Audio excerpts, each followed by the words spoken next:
Welcome to my channel Grass with Dr. Aditi. So today we have chosen topic for discussion is real estate. Okay, so in this video we'll see what is exactly a real estate is and how it works and what are the potential application of this device. Okay, so let's start our topic. So real estate is used to control the flow of current in a circuit manually.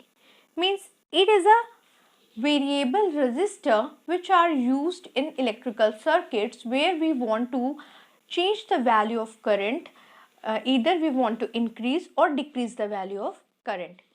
So basically the principle behind rheostat is Ohm's law. Okay, let's see the graph of this I and V. So this is the graph of Ohm's law where I is equal to V by R.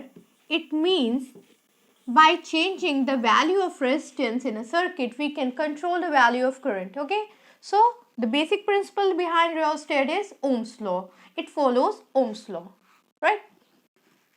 So let's talk about the construction of rheostat. तो rheostat में सबसे पहले हम यहाँ देख रहे हैं कि यहाँ पे एक ग्रीन कलर की ट्यूब दिख रही है जिसे हम बोलते हैं सेरेमिक ट्यूब, जिसके ऊपर हमने एक कॉइल को पूरा स्पाइरली वाउंड किया हुआ है। ये कॉइल आप देख रहे हैं कॉइल ऑफ वायर है जिसे हमने स्पाइरली वाउंड किया हुआ है। ये वायर जो है ये कॉन्स्टेंटिन का भी हो सकता है।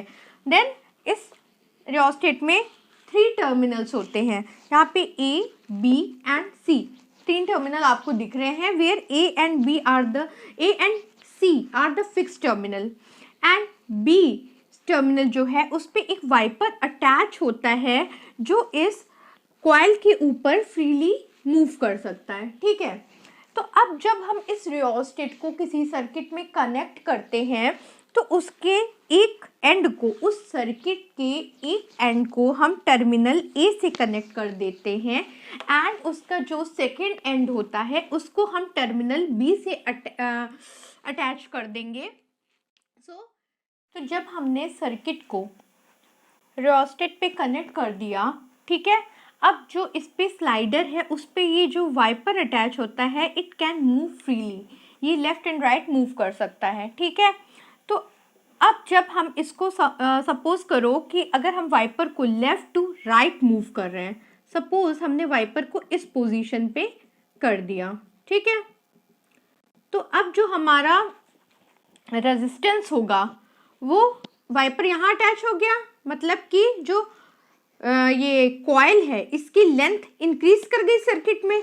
तो जब लेंथ इंक्रीज कर गई तो इस पॉइंट पे आने पे हमारा जो सर्किट का रेजिस्टेंस है वो इंक्रीज कर जाएगा, क्योंकि अगर किसी वायर की लेंथ ज़्यादा होगी तो उसका रेजिस्टेंस भी इंक्रीज करेगा। ठीक है, बट अगर हम इस वाइपर को अब इस पोजीशन से इसके और लेफ्ट साइड ले आते हैं, सपोज हमने वाइपर को इस पोजीशन पे कर दिया, ठीक है, अब हमारा वाइपर इस पोजीशन पे है और ये यहाँ पे केवल कॉइल की इतनी लेंथ को यहाँ पे टच कर रहा है। ठीक है, तो अब हमारा करंट क्या होगा, वो यहाँ से होते हुए इस टर्मिनल से होते हुए ये वाइपर से होते हुए ऐसे फ्लो कर जाएगा।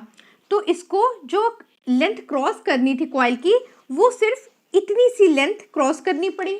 ठीक है, जब कम लेंथ क्रॉस करनी पड़ी तो हमारा जो रेजिस्टेंस है वो डिक्रीज हुआ सर्किट में, तो सर्किट में करंट की वैल्यू बढ़ जाएगी। ठीक है, तो आप समझ गए कि इस वाइपर को लेफ्ट और राइट मूव करने से किस तरह से सर्किट का रेजिस्टेंस चेंज होगा, जिसकी वजह से सर्किट में हम करंट की वैल्यू को कंट्रोल कर सकते हैं। ठीक है, एक बार इसे फिर से देख लो। अगर हमने वाइपर को यहाँ पे लेफ्ट साइड इधर यहाँ मूव किया तो हमने कम डिस्टेंस ट्रैवल की और हमारा सर्किट इस तरह से पूरा हो गया। ठीक है, हमारा सर्किट ऐसे एक सर्किट कंप्लीट हो गया, तो हमारे सर्किट में रेजिस्टेंस की वैल्यू कम हो गई एंड ओवरऑल जो करंट थी वो इंक्रीज कर गई। बट मीनवाइल अगर हमने यहाँ पे रजिस्टर को मूव करते करते हम यहाँ पे आ गए, ठीक है, अब हमें जो सर्किट में कॉइल की लेंथ है वो हमें पूरे ऐसे ऐसे जाते हुए यहाँ पे आए और यहाँ से मूव होते हुए हम B पे आए, मतलब हमें सर्किट में इस जो कॉइल की लेंथ को ज़्यादा मूव करना पड़ा, हमें ज़्यादा लेंथ चलना पड़ा, तो इसमें क्या हुआ, हमारा रेजिस्टेंस बढ़ गया और सर्किट में करंट की वैल्यू कम हो गई। ठीक है, तो इस तरह by using rheostat we can control the amount of current flowing in a circuit. ठीक है.